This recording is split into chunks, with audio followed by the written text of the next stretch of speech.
तो आज हम तुमको जो हिंदी काव्य है उसके बारे में बताएंगे। तो हिंदी जो काव्य है वो गद्य, पद्य और चंपू काव्य तीन भागों में बांटा गया है हिंदी काव्य को। कौन कौन से? पहला है गद्य काव्य, दूसरा है पद्य और तीसरा है चंपू। तो जो गद्य है, जो गद्य में, गद्य किसे कहते हैं? गद्य ऐसी विचारपूर्ण, सुव्यवस्थित और व्याकरण सम्मत रचना को जो छंद, लय और ताल से मुक्त हो। जैसे हम कविता बोलते हैं, उसमें छंद होते हैं, ताल होती है, लय होती है, नवगति, नवलय, ताल, छंद, नव। तो नहीं, उसमें हम लय के साथ गाते हैं, उसके पीछे क्या होता है? तुकांत भी होता है। जैसे बैठी खिन्नायक दिवस में के हमें थी अकेली, तो अंत में क्या हो रहा है? तुकांत हो रहा है। यह लोग सरिता का बहता जल, कितना शीतल कितना निर्मल। देखो आ रहा है तुकांत, माने ऐसे शीतल निर्मल, हिम का जल। तो ये तुकांत, तो ये क्या है? जो गद्य काव्य है ये तुकांत से मुक्त है। और इसमें नियम तो है, व्याकरण के नियम तो लगेंगे, लेकिन इसको गद्य को गाया नहीं जा सकता, ये गेय नहीं होता। जैसे हम क्या करते हैं, कविताएं हैं, छंद हैं, जैसे सवैये हैं, तो सवैये को हम मोरे पाखा सिर ऊपर राखी हूँ, कुंजे की माल गले पहनूंगी, ले लो कुटी, और ऐसे हम गा सकते हैं। पद्य को हम क्या कर सकते हैं? पद्य गाया जा, उसमें लय है, ताल है, छंद है। लेकिन गद्य है, जैसे कोई गद्य है तो उसमें कोई ताल छंद नहीं, उसको गाया नहीं जा सकता। उसको हम क्या कर सकते हैं? पढ़ सकते हैं। उसमें ये भी है, विराम है, चिन्ह है, पूर्ण विराम है, अल्प विराम है, लेकिन उसको गाया नहीं जा सकता। तो ऐसी सुव्यवस्थित व्याकरण सम्मत रचना जिसमें लय, ताल, छंद नहीं होते हैं, वो गद्य काव्य कहलाता है। ठीक है बच्चों?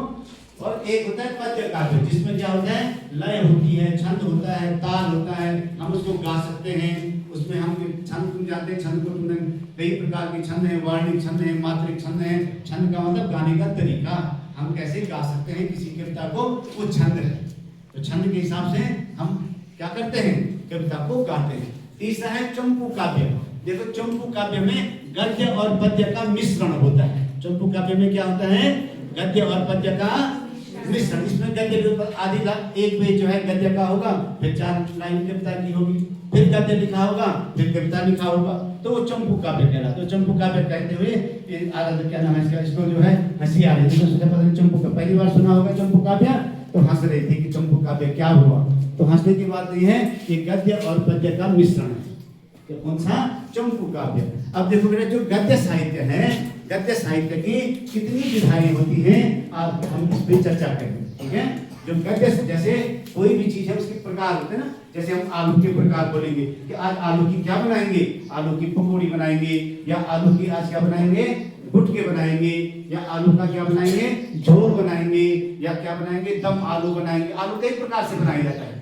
तो ऐसे ही है तो आलू, लेकिन उसके बनाने के प्रकार अलग अलग है। तुम होटल में जाएंगे तो पूछेंगे कौन सा आलू चाहिए, तो तुम बोलेंगे हमको जो है आलू के गुटके चाहिए, तो अलग है।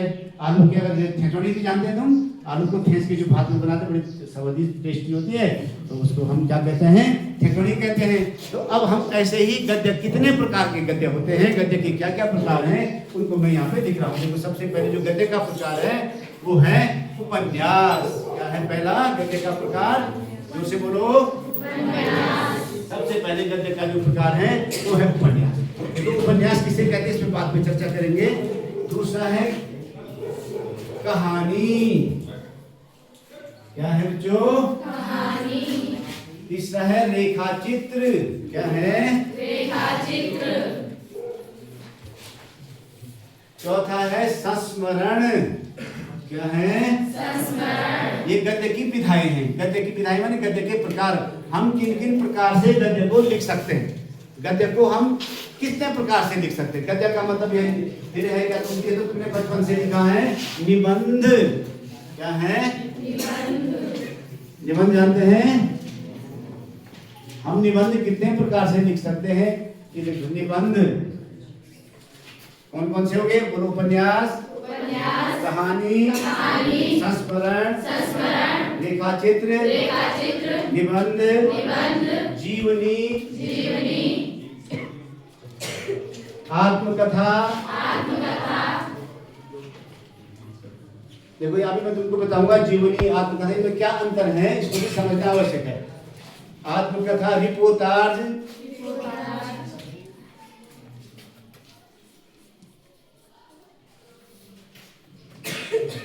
पत्र, डायरी,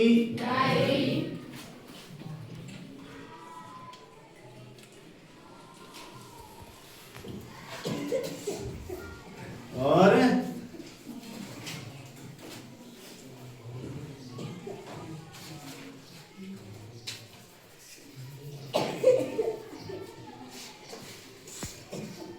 ये मुख्य रूप से गद्य की ये विधाई है। देखो बोलो, उपन्यास, कहानी, रेखा चित्र, संस्मरण, निबंध, जीवनी, आत्मकथा, रिपोर्टाज, पत्र, डायरी, और एक 11वां और है जिसको बोलते हैं साक्षात्कार। क्या बोलते हैं?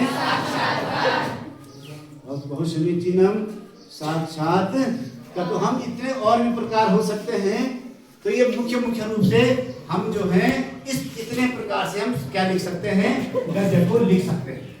हम गद्य को क्या कर सकते हैं, लिख सकते हैं इतने प्रकार से। ठीक है बेटा। देखो सबसे पहले है उपन्यास। देखो उपन्यास क्या है? उपन्यास संपूर्ण जीवन का एक रेखा चित्र है। संपूर्ण जो जीवन है उस संपूर्ण जीवन का क्या है, एक संपूर्ण जीवन, जिसमें जो है संपूर्ण जीवन की घटनाएं आती हैं। देखो जीवन कितना बड़ा है, कोई छोटा तो है नहीं। तो उपन्यास आकार में बहुत बड़ा होता है। तुमने पढ़ा है कोई, जैसे प्रेमचंद के उपन्यास है गोदान, गबन, रंगभूमि, कर्मभूमि, नहीं? तो उपन्यास को पढ़ने में कम से कम अगर कोई रात दिन पढ़े इंटरेस्ट से, तो 1 हफ्ता कम से कम लग जाता है एक उपन्यास को पढ़ने। तो ये संपूर्ण जीवन की घटनाएं इसमें होती है।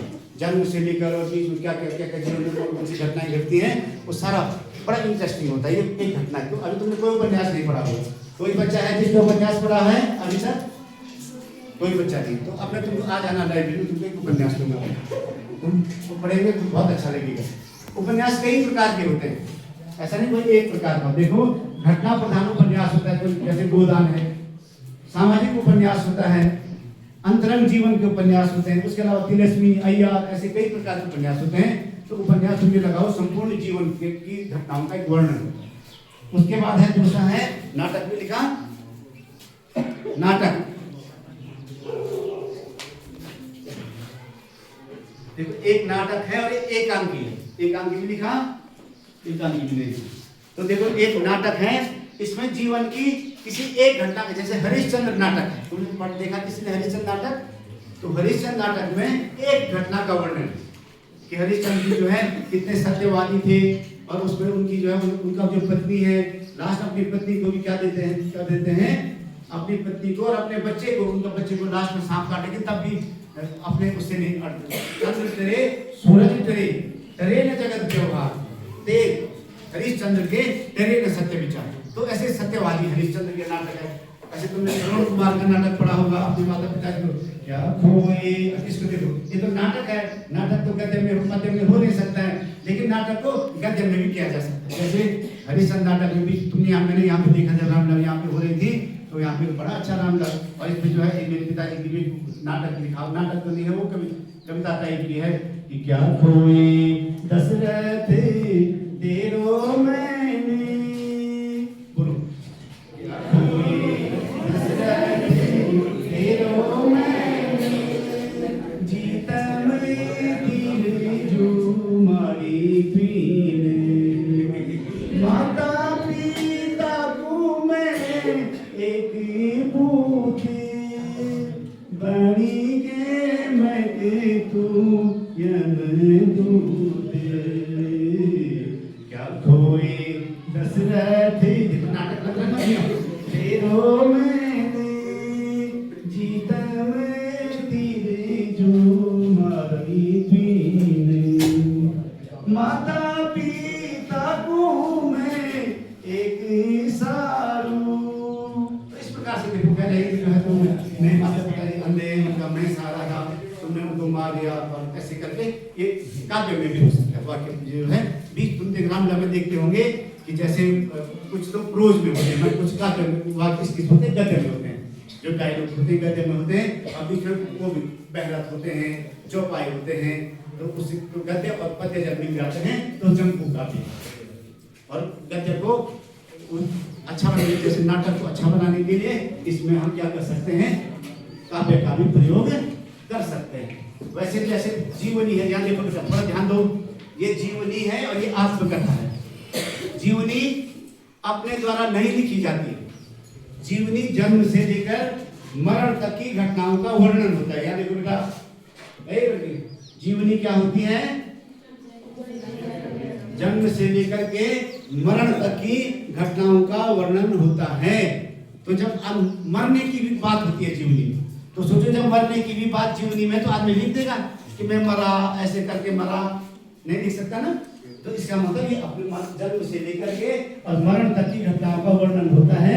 इसलिए जीवनी अपने द्वारा नहीं लिखी जाती है। तो उसकी जब आदमी मर गया तो उसका कोई दूसरा लिखता जीवनी। और आत्मकथा क्या होती है, अपने बारे में लिखी जाती है। तुमने 10 में पढ़ा होगा, आत्मकथा कविता पढ़ा होगा। जैसे शंकर प्रसाद जी की वो जब हंस पत्रिका के लिए कह रहे हैं कि भाई तुम भी लिखो, तो कहते हैं आत्मकथा में कि छोटे से जीवन की कैसी बड़ी कथाएं आज कहूं, क्या ये उचित नहीं कि तुम कहें और हम चुप रहें। बोला हमेशा क्या बोलना है, वो अपनी कई कविता है उसमें। तो आत्मकथा अपने बारे में होती है और जन्म से लेकर के आज तक की घटनाओं का वर्णन होता है। मन में अपनी आत्मकथा लिख रहा हूं तो जब जो मुझे याद होगा बचपन से लेकर के और आज तक की, अब भविष्य की तो लिख नहीं सकते, लेकिन आज तक की तो ये आत्मकथा और जीवनी में ये अंतर है कि आत्मकथा स्वयं के द्वारा लिखी जाती है और ये जो जीवनी है वो क्या होती है, दूसरे के द्वारा लिखी जाती है। आत्मकथा जन्म से लेकर के और वर्तमान जिस समय लिख रहे हैं उस समय तक की घटनाओं का वर्णन होता है, और जीवनी में जन्म से लेकर के मृत्यु तक की घटनाओं का वर्णन होता है। इसी प्रकार से तुम देखो आजकल जो है ये पत्र भी एक साहित्य है। पत्र भी क्या है, एक साहित्य से जवाहरलाल नेहरू के पत्र इंदिरा के नाम। तो जब इंदिरा गांधी पढ़ती थी उनके पिताजी ने पत्र लिखे थे, बहुत सारे पत्र इंदिरा गांधी को। बाद में उन पत्रों को क्या किया गया, कलेक्ट किया गया, एकत्रित किया गया और उनकी एक किताब बनाई गई। और उसका क्या हो, अब तो पत्रों का जमाना गया। हमारे जमाने में भी पत्र होते थे, हमको भी हमारे साथ होते थे। मेरी छोटी बहन के ससुर जी जो थे उनके पत्र लिखते थे। तो लिखते थे कि सबसे पहले क्लास में जाना, सबसे पहले जो है सबसे बात